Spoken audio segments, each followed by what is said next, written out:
Minu nimi on Allar Veelmaa ja tänases videotunnis antakse siis üldised soovitused selleks, et eksamitöö korralikult kirjutada ja hea hinne saada. Nüüd kõigepealt pean ütlema seda, et kui nüüd minu antud soovitused mingil moel erinevad sellest, mida on rääkinud teie õpetaja, siis on mõistlik loomulikult teha täpselt nii, nagu on teie õpetaja teile tundides või siis konsultatsioonides rääkinud. Sel juhul jäävad mitmed arusaamatused lihtsalt olemata. Ma ei usu, et minu ja teie õpetaja soovitused oluliselt saaksid üksteisest erineda. Küsimused võivad olla siin pisiasjades, aga kindlasti tehke nii, nagu on teile juba varem räägitud, et muidu võib tekkida lihtsalt segadus. Aga need soovitused tasuks ära kuulata ja kogu see küsimustik siis siin läbi vaadata. Me alustame nüüd arvutusülesannetega, et mis siis teha on, kui meil on eksamil arvutusülesannet, kuidas neid asju siis korralikult kirja panna, kuidas vormistada. Ja vaatame nüüd kahte hästi lihtsat näidet. Oletame, et meil on selline nii-öelda pikk rida, et on vaja siis näiteks välja arvutada 4,5 miinus 1/1 jagatud 0,8-ga ja selle me peame siis veel pärast korrutama näiteks 0,4 ruuduga. Siis loomulikult minu poolt antud soovitus on selline, et kui te hakkate tegema arvutusi, siis kõigepealt määrake kindlaks tehete järjekord. Nii et, nagu on juba räägitud, tehted sulgudes ja loomulikult tehke ära siis kõigepealt ikka jagamise tehe ja siis lahutamine, sest et kui hakkab siin kuidagi asi teistmoodi minema, siis teete ära kõigepealt lahutamise, siis on see loomulikult juba arvutusviga ja midagi head sealt enam siis lõpuks välja teil ei tule. Nii et näete, esimene tehe on siis loomulikult jagamine ja tehete järjekorra märkimisel kirjutage need arvud ülespoole, nii et nad ei jääks siia, muidu pärast võite kogemata vaadata seda tehete järjekorra arvu justkui astet ja siis võib tekkida sealt segadus. Nii et esimene tehe jagamine, teine tehe lahutamine. Kas nüüd kolmanda tehte juurde märgite nüüd asendamise või teete selle asendamise peast, see on nüüd küll teie enda asi, aga igal juhul korrutamise tehe tuleb veel pärast seda, nii et näete siis kolmas tehe korrutamine. Arvutamisel soovitan nüüd kõik need tehted teha niimoodi üksteise all siin, esimene tehe, teine tehe ja kolmas tehe lõpuks siis. Ning ilmselt selle kolmanda tehte tulemus on ka teil siis ülesande lõppvastus. Nii et see ülesande lõppvastus tuleb siia kindlasti ära kirjutada. See on nüüd see asi, mida tegemata jätta ei tohi. Nii et teete ära siis tehted ja panete siis lõppvastuse. Nüüd selle lõppvastuse kirjutamisel võib olla üks väike nüanss. Nimelt, kui te saate näiteks, ma ei hakka seda arvutust siin läbi tegema, nii et seda te võite ise teha, aga ma lihtsalt ütlen, et kui näiteks mingi arvutuse tulemusena siin kolmanda tehte lõpus saate tulemuseks näiteks 9/7. Et mida siis teha? Nimelt, vaadake 9/7 on liigmurd ja me oleme üldjuhul harjunud sellega, et kõik liigmurrulised vastused antakse siis segaarvudena. See tähendab, me kirjutame lõppvastuse siis 1 terve ja 2/7. Mõnikord mõni eksamikomisjon võtab 1 punkti maha, kui teil see liigmurru teisendamine segaarvuks on tegemata ja mõni komisjon ei võta. Kuidas on õige? Õige ongi nii, nagu komisjon teeb. Asi on selles, et tegelikult vastus 9/7 on täiesti korrektne. Aga kui on kokku lepitud, et vastused antakse segaarvudna, siis järelikult tuleb ka seda teha. Mina ise oma õpilastelt kunagi siit punkte maha ei võta, sellepärast, et mulle ei näe mitte mingit põhjust selleks. Nimelt see segaarv 9/7 on täpselt sama hea kui 1 terve 2/7, et mingit vahet ei ole. Loomulikult saate ise ka aru, et kui tuleb vastus näiteks 100/3, siis sel juhul see 100/3 näeb natuke naljakas välja ja siis võiks ikka küll kirjutada, et tegemist on siis 33 terve ja 1/3. Kus see piir nüüd läheb, et millist vastust peab teisendama, missugust ei pea?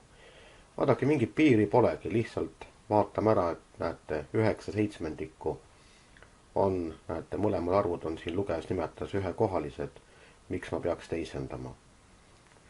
Ja siin loomulikult näete, on juba 3-kohaline arv, siis nagu võiks ära teisendada. Nii et see on nii-öelda tunnetuse küsimus. Täpselt tehke nii, nagu õpetaja on teile öelnud.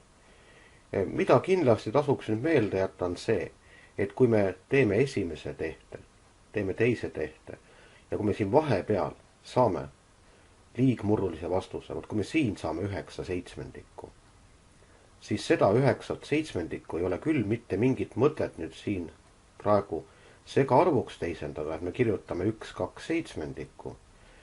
Ja kui me hakkame tegema järgmist tehet, teist tehet, siis me kirjutame selle 1/2/7 jälle lahti liigmurruna. Vot see on nüüd nagu mõttetu asi, aga see sõltub ka muide sellest, missugune tehe on siis teine tehe järgmine.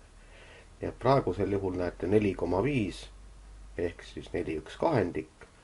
Järelikult see liigmurru kirjutamine segaarvuks praegusel juhul isegi õigustaks ennast.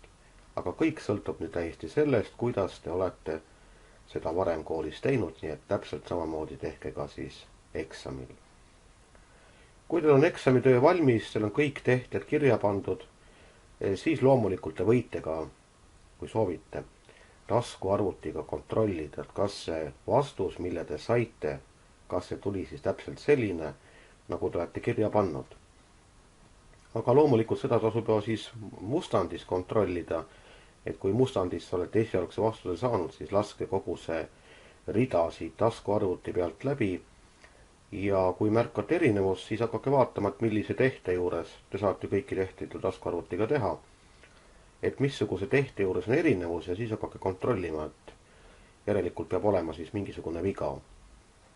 Seda loomulikult eeldusel, et te taskuarvutit oskate korralikult käsitleda, nii et tegelikult kaasaegsed taskuarvutid siis võimaldavad kogu sellise rea korraga sisse toksida, ei pea arvutama jupphaaval ja saate kohe siis vaadata.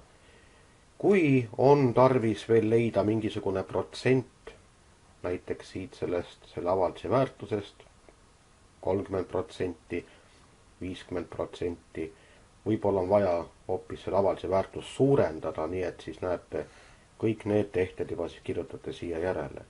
Ja sel juhul on loomulikult mõistlik ka välja kirjutada eraldi vastus. Nii et näete selle arvutamise tulemuse vastuse panete siis siia nii-öelda pika rea lõppu, aga kõik muud tehted, mis selle ülesandega kaasnevad, need vastused kirjutage siis ülesande lõppu. Nii et ega arvutusülesannete juures midagi väga keerulist ei saa olla, kui ikka 10 piires arvutamine on selge, siis saate väga hästi hakkama. Nüüd avaldise lihtsustamine, vaadake, ega meil neid väga keerulisi avaldisi ei ole. Meil võib olla 2 tüüpi avaldised. Esiteks siis need, kus meil läheb vaja korrutamise abivalemeid. Seda tüüpi read, nagu ma panen siin praegu ühe näiteks kirja teile.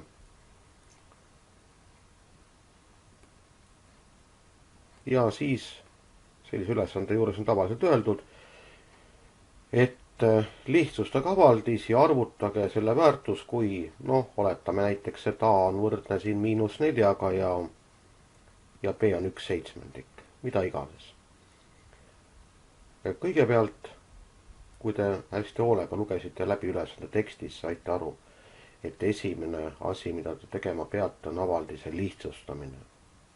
Ja see tulebki siis teha korrutamise abivalemite abil.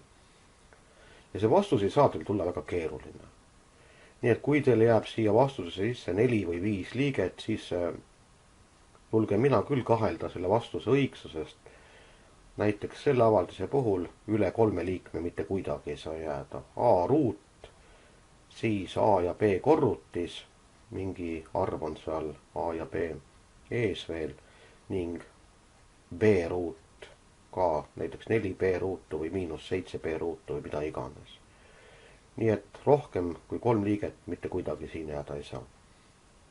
Kui te olete avalduse lihtsustanud, siis pärast seda loomulikult oleks viisakas kirjutada, et leian avaldise väärtuse, kui panete need antud väärtused kirja ja asendate need siis saadud vastusesse, aga mitte loomulikult siis siia, vaid kirjutasite eraldi, teete kõik arvutused ja panete siis lõpuks kirja, et avaldise lihtsustatud kuju on ning selle väärtus on. Nii et näete selline. Loomulikult selle rea lõppu tuleb jällegi ka vastus siis, nii et see, mille te siin saate sulgude avamisel ja sarnaste liikmete koondamisel. Kui on aga mingisugune ratsionaalavaldis, näiteks on oletame, et on selline avaldis, et 1 a miinus 1 miinus a ja tuleb siis jagada a miinus 2, siia lõiks nüüd a miinus a, selle ma nüüd parandan küll ära, a miinus 2 panen siia ja a miinus 3 võrdub, siis sellise avaldise puhul on minu soovitus selline. Tehke kõik tehted eraldi, täpselt nii nagu arvutusülesande juures. Kõigepealt lahutamise tehe, seejärel teine lahutamine ning kolmandaks jagamine. Kui te hakkate seda pikka rida nüüd kogu aeg ümber kirjutama, siis on väga suur oht selleks, et te kusagil teete mõne märgivea. Ja nende ülesannete häda nüüd on selles, et niipea kui te märgivea teete, siis see avaldis ei lihtsustu. Ta pigem läheb teil keerulisemaks ja te raiskate väga palju aega ja te ei saa mitte mingisugust mõistlikku vastust. Nii et näete, pange jällegi siis kirja. Esimene tehe teete ära, teine tehe teete ära ja siis kolmas tehe, mille te loomulikult ka ära teete. Kui see on tehtud, siis panete kirja vastuse. Nii et avaldise lihtsustamisülesanded ei ole üldse tegelikult keerulised. Peab teadma loomulikult siis tehete järjekorda. No kahtlemata 9. klassi lõpuks ikkagi peab olema selgeks õpitud korrutamisabivalemid ja see ka, kuidas siis algebralisi murde liita ja lahutada lihtsamatel juhtudel. Kõik keerulisemad juhud jäävad 10. klassi, nii et see õnn ootab teid alles siis ees pärast seda, kui te olete 9. klassi edukalt lõpetanud. Nüüd võrrandi lahendamise juures tasub meelde jätta mõned olulised asjad. Esiteks, lineaarvõrrandil on üks lahend. No see on nüüd loomulikult siis, kui ei teki mingisugust väga sellist erilist olukorda, näiteks, et 3x on võrdne 3x miinus 7-ga, te saate võrrandi lahendamisel sellise võrdluse, siis peale 3x ületoomist saame võrdluse 0 on võrdne miinus 7-ga ja selgub, et sellel võrrandil pole mitte ühtegi lahendit. Või näiteks on selline võrrand, et 3x pluss 2 on x pluss 2x ja liita 2. Siis, kui me toome kõik x-iga liikmed teisele poole võrdlusmärki ja viime arvud ka teisele poole, siis tekib võrdlus 0, x võrdub 0-ga ja see tähendab seda, et selle võrrandi lahendiks sobib iga reaalarv. Neil on erilised juhtumid. Üldiselt lineaarvõrrandil on 2 lahendit. Ruutvõrrand. Ruutvõrrandil on 2 lahendit, vaat siit mitte kuhugi ei pääse. Need lahendid võivad olla küll võrdsed, see on juba nüüd teine jutt, aga igal juhul on 2 lahendit. Lahendeid, mille kohta me peame küll täpsemalt natukene ütlema, et reaalarvulisi lahendeid ei ole, sel juhul, kui selle ruutvõrrandi diskriminant ehk siis see juurealune avaldis tuleb negatiivne. Sel juhul ei ole lahendeid. Aga niipea kui on jutt sellest, et ruutvõrrandil on lahendid, siis on tal 2 lahendit. Ja loomulikult, kui näiteks tekib teil võrrand, kas või mingi tekstülesande lahendamisel, et x ruut on 16, ärge siis seda viga tehke, et ärge kirjutage, et x on 4. Ei ole, sellepärast, et 4 on ainult 1 lahend, ruutvõrrandil on 2 lahendit ja teine lahend. Kui kaduma läheb, siis te kaotate juba pooled punktid mis sellest, et see lahend võib olla üldse selle ülesandega ei seostu, ei sobigi sinna, aga viga on tehtud ruutvõrrandi lahendamisel. Nii et näete, olge siis selle koha peal tähelepanelikud. Kolmas võrrandi liik, murdvõrrand. Murdvõrrandi puhul, kui te vaatasite õppevideot, siis murdvõrrandi puhul on see oht, et seal võivad tekkida võõrlahendid. Ja sellepärast on küll kindel soovitus ja selle soovitus on lausa nõue, et ruutvõrrandi või murdvõrrandi lahendamisel me kontrollime kindlasti lahendeid. Ruutvõrrandi puhul tegelikult sisulist lahendite kontrolli vaja ei ole. Puht matemaatiliselt ei pea seda tegema. Siin võõrlahendeid ei saa tekkida. Kui aga ülesande tekstis on kirjas, et lahenda võrrand ja kontrolli lahendeid, siis loomulikult te ka kontrollite. Vastasel juhul te kaotate 2 punkti, ehk siis need punktid, mille te saaks kontrolli eest. Ja täpselt sama jutt siis lineaarvõrrandi kohta. Ka siin ei saa võõrlahendeid tekkida, aga kui on ülesande tekstis kirjas, et lahenda võrrand ja kontrolli lahendeid, siis loomulikult te seda ka teete. No kui ei taha just punktidest vabatahtlikult loobuda. Murdvõrrandi puhul tuleb lahendi kontroll teha, nii et siin nagu valikut eriti ei ole. Nüüd teema, mis on siis võrrandi lahendamisega seotud, on loomulikult tekstülesanne. Soovitan kindlasti vaadata tekstülesannetele pühendatud õppevideosid, neid on 2 tükki. Ja tekstülesanne on tavaliselt selline, mida siis koolis peetakse väga keeruliseks, kuigi tegelikult kas siin midagi nii väga keerulist on. Põhimõte peab selgeks saama, et teksti järgi koostatakse võrrand või võrrandid,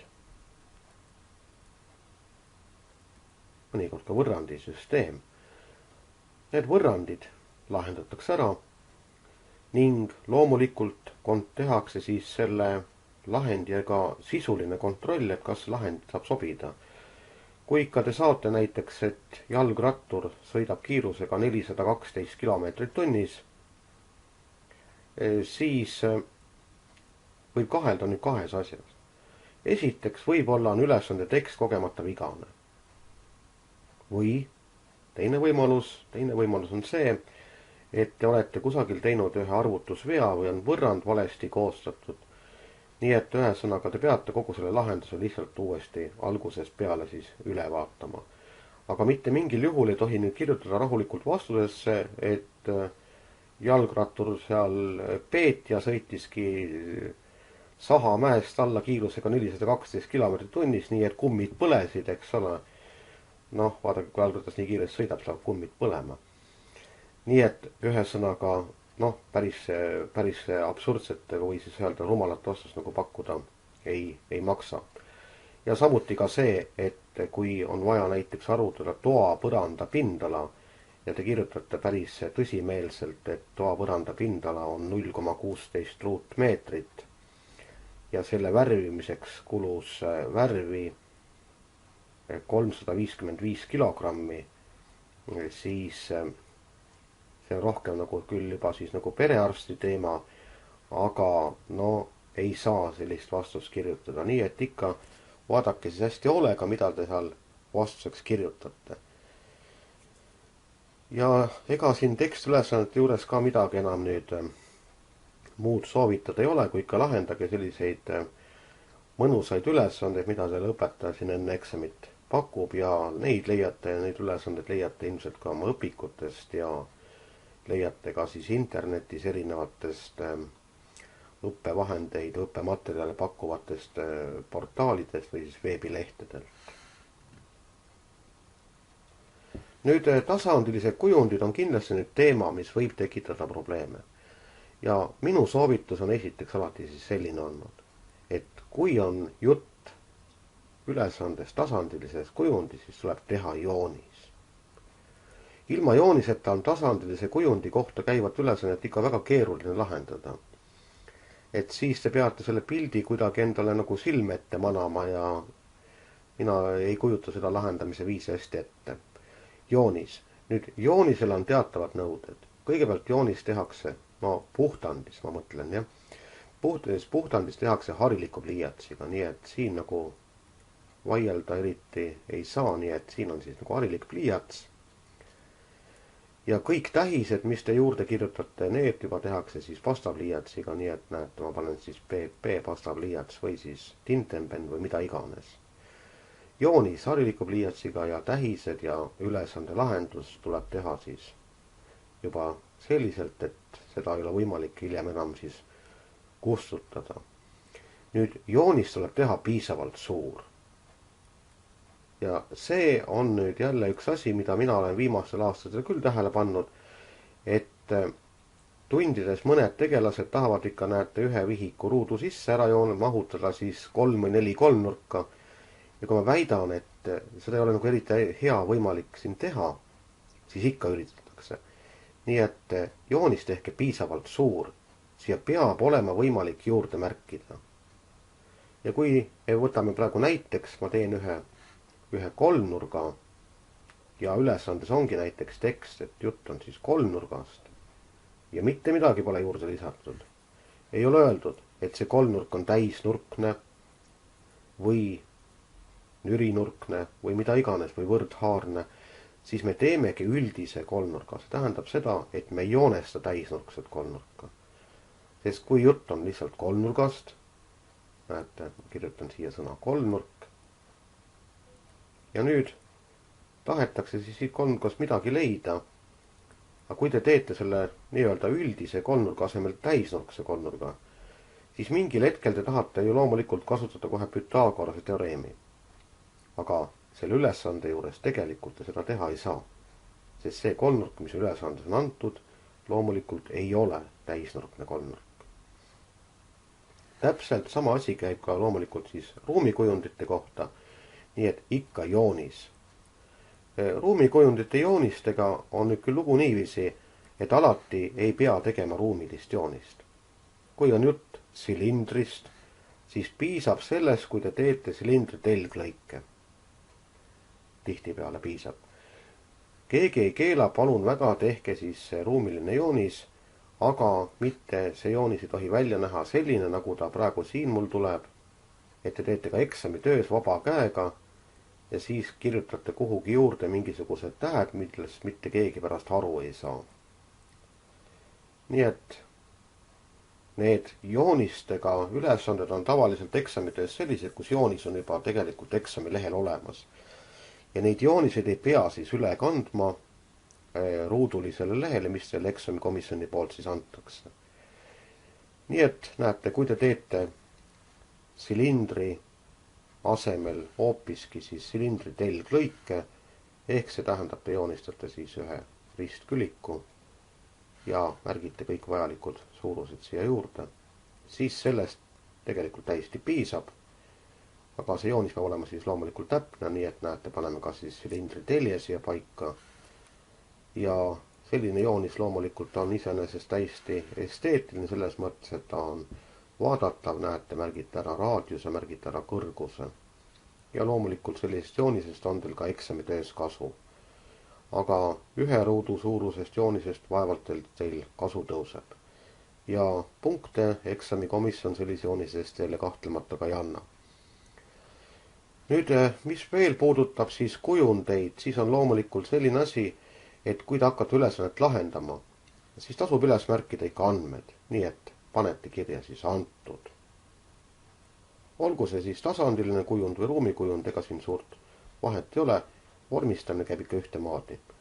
Nii et näiteks, kui on jutt siin praegu silindrist ja on antud põhjaraadius, siis märgimegi, et raadius on 6 detsimeetrit. Kõrgus olgu näiteks 34 sentimeetrit ja meie käest küsitakse siis näiteks ruumala, siis kirjutame ka, et leida siis ruumala. Minu meelest on ebasoovitav selline kirjapilt, kus pannakse veele järele siis küsimärk ja võta nüüd kinni, mida see asi siis tähendab. On see V miinus küsimärk, mõni ütleb, et see on V ja mõttekriips küsimärk. Kõige lihtsam, kõige arusaadavam on kirjutada leida ruumala ja ei teki mitte mingisuguse probleeme. Veel hullem loomulikult on kirjapilt, kui pannakse V võrdub küsimärgiga, siis mina ütlen selle kohta niiviisi, et ülesanne lahendatud ja vastus on antud, näete V võrdub küsimärgiga, kahjuks on see vale vastus. Et selliseid imelikke kirjapilte siis oleks nagu mõistlik mitte kasutada. Ja need imelikud kirjapildid tulevad füüsikaõpikust, kus tihtipeale niimoodi just märgitaksegi. Aga matemaatikaõpikus me sellist tähistusviisi ei näe, nii et kasutame ikka sellist korrektset tähistust. Nüüd, kui me teeme tehteid, näete, meil on siin küljed ja siin on raadius, siin on kõrgus, siis vahepealsetes arvutustes oletame näiteks, et me siin arvutame midagi, arvutame kolmnurga pindala, ja siis me teeme arvutused niiviisi, et me ei kirjuta tehetesse sisse mõõtühikuid. Kirjutamegi 4 korda 3 jagatud 2-ga, 4 korda 3, 12, 12 jagatud 2-ga on 6. Ja nüüd selle 6 järele me kirjutame sulgudesse näiteks ruutsentimeetri.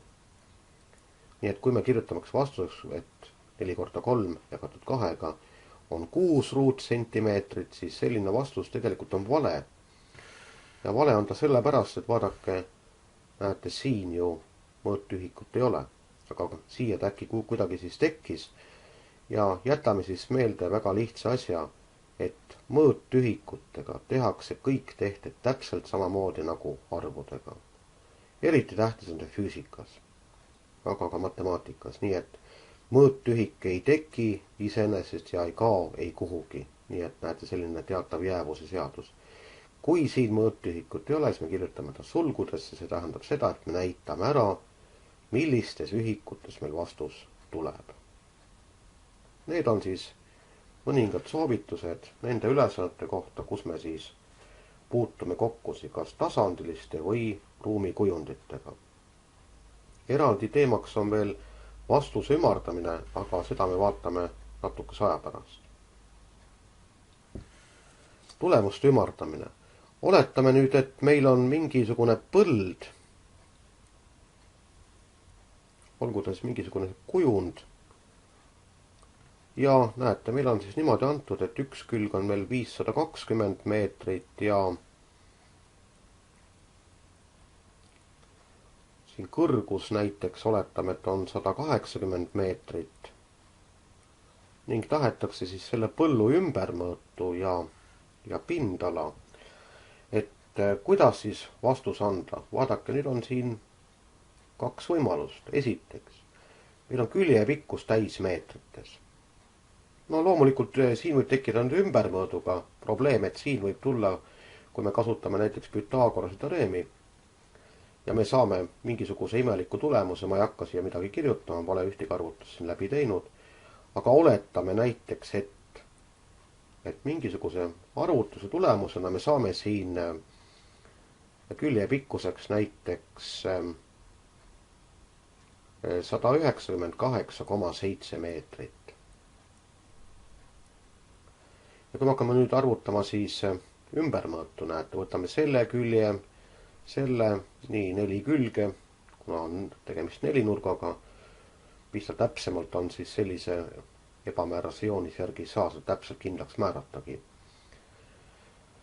Ja vaadake siis igal juhul seda kümnendike kohta siin lõpus säilitada, et ümbermõõt anda näiteks kujul, oletame näiteks, et tuleb näiteks 1713,9 meetrit, on ikka päris absurdne. Nimelt, me võime siin oletada praegu nende andmete põhjal, et meil on külje pikkus ümardatud 10-listeni. Sama asi võib olla kõrgusega. Ja nüüd anda ümbermõõt kümnendiku täpsusega tähendab seda, et me oleme täiesti omavoliliselt siin või õigemini näiliselt seda täpsust suurendanud, nii et tegelikult me ei saa anda täpsemat vastust kui on algandmed. Ja näete, selles arvus on tegelikult 2 tüvenumbrit. Nii, siin on täpselt samamoodi. Nii et korrutamise tehte puhul me arvestame tüvenumbritega Ja kui meil on liitmised, lahutamised, siis me peame vaatama siin täpsuse järgi, algandmete täpsuse järgi. Aga kui te teete nüüd ükskõik missugust arvutused ja annate vastuse, mis on ümardatud kümnelisteni, siis igal juhul on see õige. Ei saa võtta sellist absurdset vastust tõe pähe, mitte keegi. Nii et ühesõnaga siis sellega alati arvestage. Täpselt sama asi näiteks mingite massidega või siis kaaludega. Ja kui on öeldud, et ühes kartulikotis on keskmiselt 50 kilogrammi kartuleid, siis me võtamegi loomulikult seda teatava veaga. Et tegelikult võib olla seal 47 kilogrammi, võib olla 53 kilogrammi ja nii edasi. Kuna nüüd kartulid ei ole selline kallis kaup, mille puhul see eksimus 1 või 2 kilogrammiga oleks väga määrav, siis loomulikult näete, antaksegi tavaliselt see kartulikoti mass siis või kaal. Füüsikas räägitakse massist, matemaatikas me siis kasutame sõna kaal. Nii et näete, täpsus on selline ja loomulikult, kui me siin teeme mingid tehted kartulikottidega, siis me võime vabalt ümardada jälle nii, et lõpus on ikkagi siis 0, see tähendab seda, et ümardame tulemuse kümnelisteks. Kui jutt on aga mingist kullast, väärismetallidest või ravimist näiteks, et siis on hoopis teine jutt, loomulikult siis me ei saa rääkida kilogrammi täpsusest, me peame ikka rääkima siis täpsusest, mis on siis ülesande andmetes antud, nii et ärge arvake näiteks, et kui on vaja 1,8 meetri pikkune pruss näiteks saagida, ütleme näiteks 7 võrdseks tükiks, ja nüüd me arvutame välja, saame teada, et kui pikk see on, ja teeme selle arvutusega konkreetselt siis praegu läbi, et võtame siis 1,8 ja jagame 7-ga, ja tulemuseks saame siis 25,71 sentimeetrit. Siis natukene tuleb jällegi selles asjas nüüd kahelda. Vaadake, pruss tähendab ehitusmaterjal 25,71 sentimeetrit. Me oleme nüüd mõõtnud või õigemini mõõtnud pole me midagi, me oleme arvutanud sajandiku täpsusega. Nii et igasuguste ehitusdetailide puhul piisab täiesti millimeetri täpsusest, siin hetkel ei ole tegemist siis kosmoselaeva ehitamisega ilmselt. Ja kui algandmed juba nii antud, et 1,8 meetrit. Kui oleks antud 1,80 meetrit, siis on lõpus teine jutt. See tähendab seda, et meil on antud nüüd üheliste täpsusega, näete, või mis üheliste tähendab, meil on antud siis sentimeetri täpsusega, jah. Ja sel juhul loomulikult ikkagi selline vastus hästi meile ei kõlba. Nii et me peame vaatama seda, et missugused on meie ülesande algandmed ja me ei saa anda täpsemat vastust mitte kuidagi. Nii et ärge arvake, kui te arvuti ekraanilt kirjutate välja kõik numbrid, mida te seal näete, siis see vastus kahjuks ei ole sugugi parem võrreldes sellega, kui te annate vastuse näiteks 25,7 sentimeetrit või ümardate 26 sentimeetriks. Vast ehk 26 selle ülesande juures on natukene liiga jäme ümardamine, aga 25,7 sobib. Sest algandmed on ka näete antud ühe kohaga peale koma ehk kümnendiku täpsusega tuleb ka vastus. Vastuse mõistlikkusest oli juba juttu, aga see on ka seotud siis ümardamisega. Nii et kui te saate tõesti arvutamisel, et üks kast küpsiseid kaalub keskmiselt 14,378 kilogrammi, siis ärge sellist vastust vähemalt eksamitöösse kirjutage. Nii et loomulikult, kuidas me siis kirjutame, 14,4 kilogrammi. Ja täiskilodeks ümardamine võib olla siin jällegi siis liiga jäme ümardamine, aga et küpsiste puhul me kirjutame grammides, siis see kisub juba väga tugevalt siis absurdi. Nii et see on nagu ümardamise poole pealt. Nüüd sisulise poole pealt alati, eks ole, et ega te ei saa ka kirjutada, et üks kast küpsiseid kaalub 3030 kilogrammi, sellepärast et sel juhul ei ole tegemist enam mitte siis kastiga, vaid konteineriga.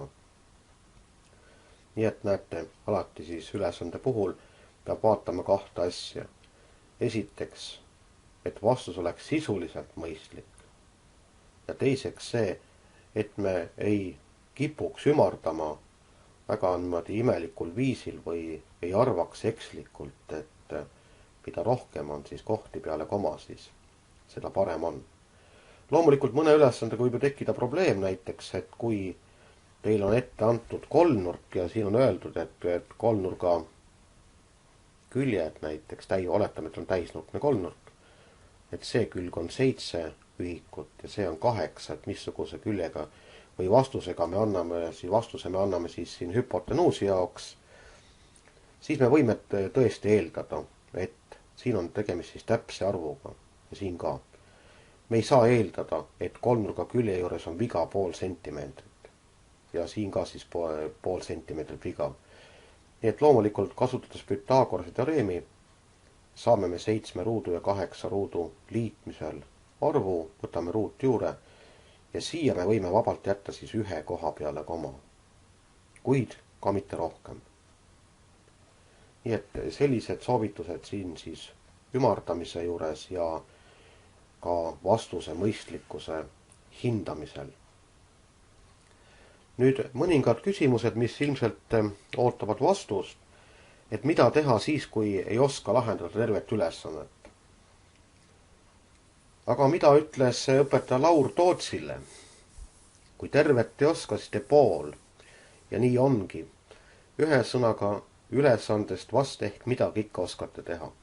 Kui on joonisega ülesanne, mingi geomeetria ülesannes, joonist ilmselt oskate teha, andmeid oskate välja kirjutada ja kui te juba need 2 esimest sammu olete ära teinud, ehk tuleb siis ka midagi meelde varasemast, sest tasub ju mõelda ka selle peale, et ehk olen ma varem lahendanud sarnast ülesannet. Ja kui te suudate meenutada, et sellist ülesannet olete lahendanud, siis heal juhul õnnestub teil terve ülesanne ära lahendada. Kuid kindlasti ei tasu teha niiviisi, et eksami alguses hakkate nüüd lahendama ülesannet, mida te enda meelest eriti hästi ei oska. Ja siis 180 minutit tegelete selle ühe ülesandega, siis te ei saa eksamil ühtegi punkti. Et eksamil on ikka lugu siis selline, et alustage ikka kõigepealt siis nende ülesannetega, mille puhul te olete päris kindlad, et oskate korralikult seda teha ja probleemsed ülesanded jätke siis viimaste hulka. Nii et selle kohta siis selline soovitus. Küsimus, et kas võib lahendada mõlemad valikülesanded, vastus on väga lihtne, võib küll, aga arvesse läheb neist üks. Ja üldiselt arvesse läheb see, mis on esimesena siis kirja pandud. Ja kujutage nüüd ette pilti, et te näete vaeva siis mõlema ülesande lahendamisega ja esimene valikülesanne, mille te panete kirja eksami lehele, on tegelikult valesti lahendatud, aga teine on õigesti tehtud. Ja loomulikult sel juhul te punkte ei saa, sest et esimesena kirja pandud ülesanne läheb arvesse ja sealt saate 0 punkti ja 10 punkti kaob kui tuul väljalt. Nii et minu soovitus on selline, ei maksa lahendada mõlemat ülesannet. Tehke see, mida paremini oskate. Mõlema ülesande lahendamisel lisapunkte ei saa. See on päris selge. Mis saab siis, kui kasutan korrektorit või kirjutan hariliku pliiatsiga? Vaadake, vaba inimene vabal maal teeb täpselt seda, mida tema tahab. Aga lisaks sellele tahtele või tahtmisele on olemas omad reeglid. Ametlike paberite puhul, dokumentide puhul korrektorit ei kasutata. Kuna see alati tekitab kohe küsimuse, et miks on kasutatud korrektorit, mida on seal peidetud. Ja korrektori teema tegelikult on üldse selline libateema. Tegelikult ei tuleks seda korrektorit ka tunnis kasutada. Ja mida siis tehakse, kui nüüd juba puhtas variandis läheb midagi valesti? Kirjutasite, et 4x + 5 võrdub 9, aga lahendate võrrandit. ja nüüd kirjutate 4x on võrdne 9 pluss 5-ga. Ja nüüd avastate äkki, et oi-oi, näete, et nüüd läks valesti, et 5 pidin viima teisele poole, viisin, aga märki ei muutnud. Nüüd 2 asja. Vaadake, ärge hakake seda plussmärki nüüd üle kirjutama, sest see näeb välja siis selline. Ja see plussmärgist midagi jääb alles ja võta nüüd kinni, mida siin on siis mõeldud. Sel juhul tehakse väga lihtsalt. Terve see rida tõmmatakse maha. Ühe joonega. Tõmmatakse maha ja eksamikomisjoni jaoks on selge märk sellest, et seda rida ei vaadata. Ei kuulu kontrollimisele, mitte midagi halba teie jaoks sellest ei juhtu, teie punkt ei kaota. Ja loomulikult jätkate lahendust. 4x on võrdne 9 miinus 5-ga ja kõik läheb edasi täpselt nii, nagu mitte midagi ei oleks juhtunud. Üldiselt on reegel selline. Korrektori kasutamise puhul eksamitöö kuulub tühistamisele. Ja nii ongi. Ning teine asi. Kui te kirjutate ülesande lahendus hariliku pliiatsiga, siis tegelikult eksamikomisjonil on õigus, ja mitte ainult õigus, vaid ka kohustus, seda osalt siis teie lahendusest mitte lugeda. Sest see annab tegelikult jällegi siis võimaluse võltsimiseks, annab võimaluse pärast eksamitöö korrigeerimiseks ja et seda vältida on kokku lepitud väga lihtsatest asjadest. Nimelt, eksamitöö kirjutatakse kas sinise ja musta pastapliiatsiga või siis tindipliiatsiga. Ja kui nüüd juhtub niiviisi, et te tegite pool tööd või 3/4 tööd juba ära ja te pastaka saab tühjaks ja ei tulnud ka sellise ilusa mõtte peale, et võiks ju teise pastaka veel kaasa võtta, siis peate eksamikomisjonile andma märku. Saate ehk siis teise pastapliiatsi ja saate tööd jätkata. Ja kui nüüd eksamikomisjonil ei ole sama värvi pliiatsid, loomulikult siis tehakse eksamitööle ka märge, et pool tööd on kirjutatud siis ühte värvi pliiatsiga ja pool teist värvi pliiatsiga. Et jällegi hilisemad arusaamatusi vältida. Kas mustandi väljanägemine on oluline? Vaadake, mustand sõna ütleb ära, et see on siis eeltöö ja selle väljanägemine võiks ikkagi olla selles mõttes viisakas, et kui te annate ta eksamikomisjonile tagasi, et ta ei oleks mitte ära kortsutatud ega siis poolenisti ära söödud, vaid ikkagi oleks siis formaatleht täpselt selline, nagu ta oli, vähemalt siis ühes tükis. Eksamitöö hindamisel mustandit ei vaadata, nii et see, mida te sinna kirjutanud olete, on küll teie isiklik asi väga sügavalt selles mõttes, et soovitus on selline. Kui te olete harjunud ülesannete lahendusi korralikult kommenteerima, see tähendab seda, et te kirjutate juurde selgitused ja seda peab tegema, siis mustandis ärge neid selgitusi kirjutage. Seda ei ole mitte mingil juhul vaja teha. Mustand on selleks, et te proovite ülesannet lahendada ja kui te näete juba, et kõik on selle ülesandega korras, siis võite rahulikult see mustandi kirjutamise katki jätta selle koha pealt ja kirjutate kogu lahenduse puhtasse varianti. Nüüd praegu siin olevatest küsimustest viimane, et kui ma ei ole rahul eksami hindega, et mida siis teha. Esimene soovitus on minge peegli ette. Ja see, kes selle peeglist vastu vaatab, ongi süüdi selles, et miks te sellise eksami hinde saite. Nüüd, kui natukene tõsisemalt rääkida, siis kord näeb ette niiviisi, et te saate oma eksamitööd loomulikult näha, küsige õpetaja käest ja te saate rahulikult oma eksamitöö üle vaadata ja ilmselt siis saate ka aru, et miks see hinne on täpselt selline või teistsugune. Nüüd võite ka punktid kokku lugeda, sest vaadake, igaüks meist on ekslik ja võib juhtuda, et on eksamikomisjon punktid kogemata valesti kokku lugenud. Ja kui see asi on tõesti nii juhtunud, siis loomulikult pöördutegi siis eksamikomisjoni liikmete poole ja palute see viga ära parandada, nii et mingi probleemi seal ei teki. Kui nüüd aga te ei ole rahul selle jutuga, mida teile eksamikomisjoni liikmed räägivad, need selgitused ei rahulda teid, siis sel juhul loomulikult protseduur on veidi keerulisem, mis nüüd jätkub ja tegelikult tuleb siis pöörduda kooli juhtkonna poole ja eksamikomisjon enam pole siis nagu pädev seda asja edasi menetlema, see tähendab seda, et põhimõtteliselt tuleb siis kirjutada avaldus apelleerimiseks ja loomulikult, kui te tahate teada, et mismoodi see täpselt edasi käib, siis küsige oma aineõpetajalt.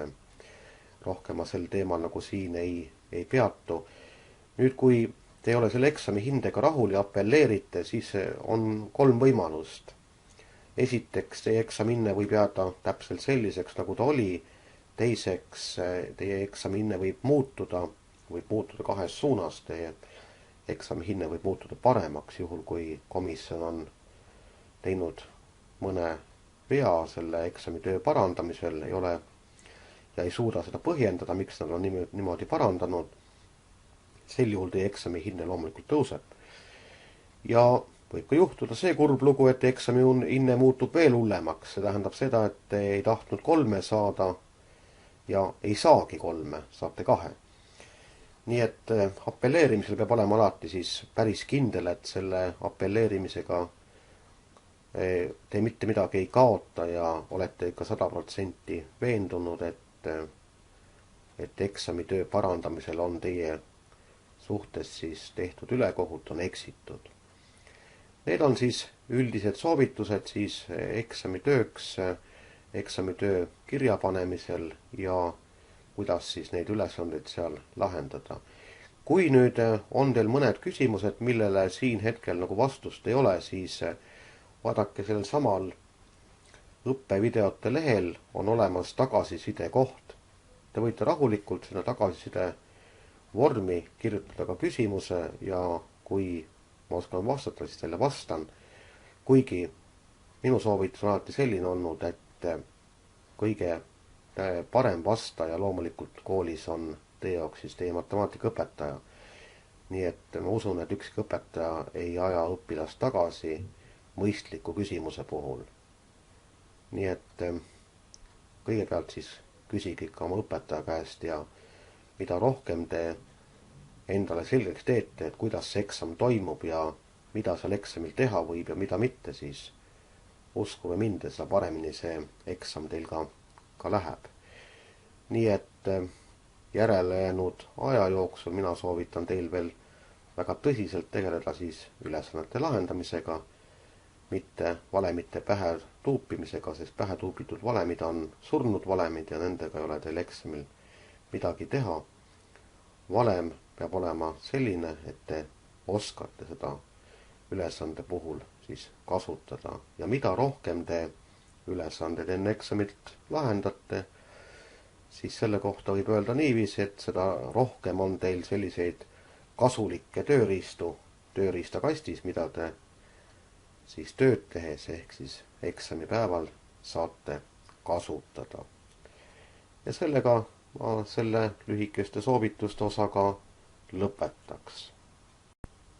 Mõni sõna nüüd ka sellest, et kuidas siis neid videomaterjale, mis siin internetis on teile kõigile siis kätte saadavad, kuidas neid võiks siis kasutada.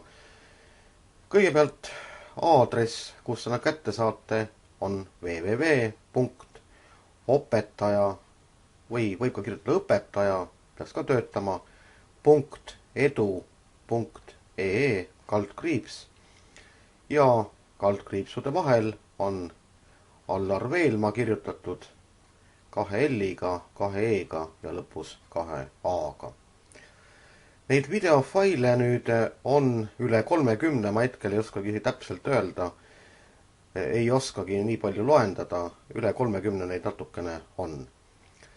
Nüüd, kuidas siis kasutada? Kõigepealt tasuks üles otsida mõni teema nende hulgast, et põhikooli teemadest, mida te siis tahate siit videofailides vaadata. Kui selliseid teemasid te siit ei leia, siis on teil 2 võimalust põhimõtteliselt, et te olete eksamiks juba küps ja ei olegi mõtet hakata neid videotunde üle vaatama või tahate küll õppida, aga näete, no mitte midagi teha ei ole sellist teemat. Sel juhul on selline võimalus, et te liigute siin lehel allapoole ja näete, on olemas selline koht, kus palutakse siis tagasisidet ja siia te võite kirjutada siis oma nime, juhul kui te seda ei häbene, või olete lihtsalt aus inimene ja kirjutate näiteks Juhan Juurikas Assamalla teisest põhikoolist, või lihtsalt kirjutate kooli, näiteks Kükametsa kooli õpilane. E-posti aadress on nüüd küll tarvilik, see on tarvilik selleks, et ma saaksin teile e-posti teel vastata. Ja kui te nüüd olete videotunde vaadanud, näiteks vaatasite ühe tunni, siis selle 1 tunni jaoks võiks te anda ka tagasiside. See on vajalik nüüd selleks, et saaks nagu teha veidi siis statistikat pärast, et mida siis nende tundidega ette võtta, et kas neid hakata siin lühemaks lõikama, tükkideks tegema või jätta nad nii, nagu nad on siis. Ja küsitakse ka selle kohta, et kas selgitused on arusaadavad, nii et siis võite siis valida siit, et enam-vähem arusaadav ja ei saanud paljust aru. Kui palju aru ei saanud, siis soovitan, et vaadake teist korda veel ja võib-olla siis saada natuke rohkem aru. Ja ei saanud üldse millestki aru, siis selles videotunnis kahtlemata teie jaoks abi ei ole kahjuks. Ja sel juhul tasub siis pöörduda ikkagi matemaatikaõpetaja poole, ehk tema saab siis paremini aidata. Nii et päris nullist me siin nagu alustada siis nende videotundidega ei saa. Kas peate videotunde vajalikuks, siis kirjutage siia lühidalt, mida te selle asja kohta arvate, et on küll vajalikud või et neid videotunde pole minu jaoks vaja, sest et lepime kokku ühes lihtsas asjas, igaüks kirjutab iseenda nimel, et mitte nii ei kirjuta, et minu sõbrannad arvasid ka, et neid pole vaja.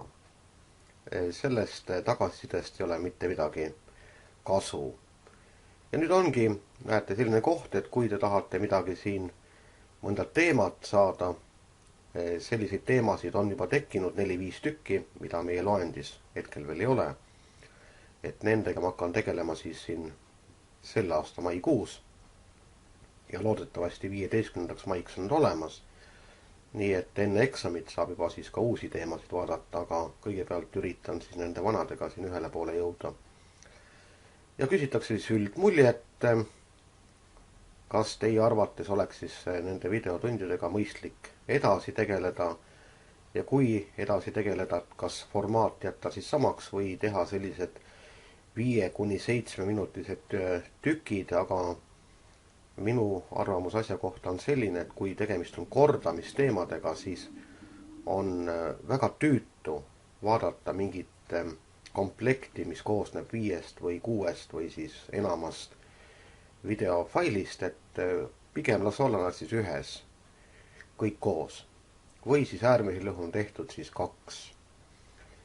Nüüd loomulikult te peate vaatama ka seda, eks ole, et kui pikk mingi video on, et näiteks teil on aega tunnis, oletame näiteks 20 minutit ja te tahate kogu seda videot näidata, siis te peaks enne üle vaatama, vähemalt üle niimoodi libistama, et mis siin videos on, et kas seda tasub hakata tunnis vaatama.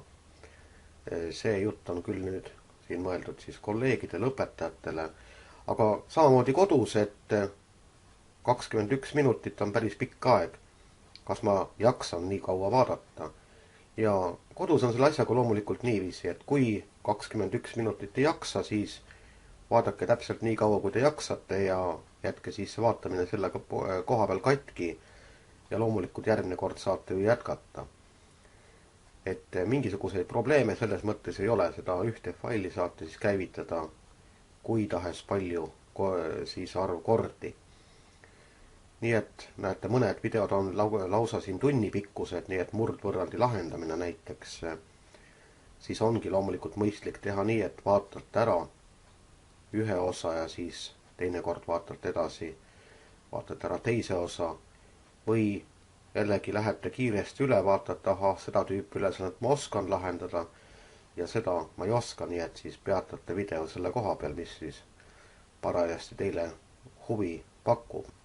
Kirjutage, täitke ära see tagasiside ankeet, see on lihtsalt tähtis sellepärast, et vaadata siis, milline on üldine siis suhtumine nendesse videotundidesse ja ega siin rohkem mul midagi nüüd juurde lisada ei ole, nii et näete, otsite üles siis teid huvitava teema ja kogu lugu. Ja et näete, need, millel veel linki juures ei ole, need on praegusel hetkel veel siis nii-öelda töös, neid asju veel siis tehakse. Näete, koonuskera, statistika elemendid põhikoolis ja tõenäosusteooria põhikoolis. Ning tuleb juurde ka veel tasandiliste kujundite õppetund, nii et näete, praegu on siit viis tükki siis puudu. Nii et see kasutamine on siis tõepoolest hästi lihtne, näete, võtate näiteks arvutusülesanded ja saategi siin video käivitada. Kui te ei taha seda teksti kuulda, mis siin on, ei taha, näete, tekst tuleb siia peale, tahate selle hääle maha võtta, siis loomulikult te saate seda teha ja vaatate lihtsalt lahendust või kasutate kõrvaklappe või mida siis iganes. Nii et selline väike soovitus siis näete nende videotundide kasutamise kohta ja loomulikult te võite siis internetist otsida veel juurde kõiki muid asju siis, muid abimaterjale. Nii et ma sellega ka selle lühikese ülevaate siis nendest videotundidest lõpetan ja soovin teile siis indu õppimisel ja loomulikult väga head eksami tulemust. Midagi muud soovida selle koha peal oleks vist ilmselt veidi imelik.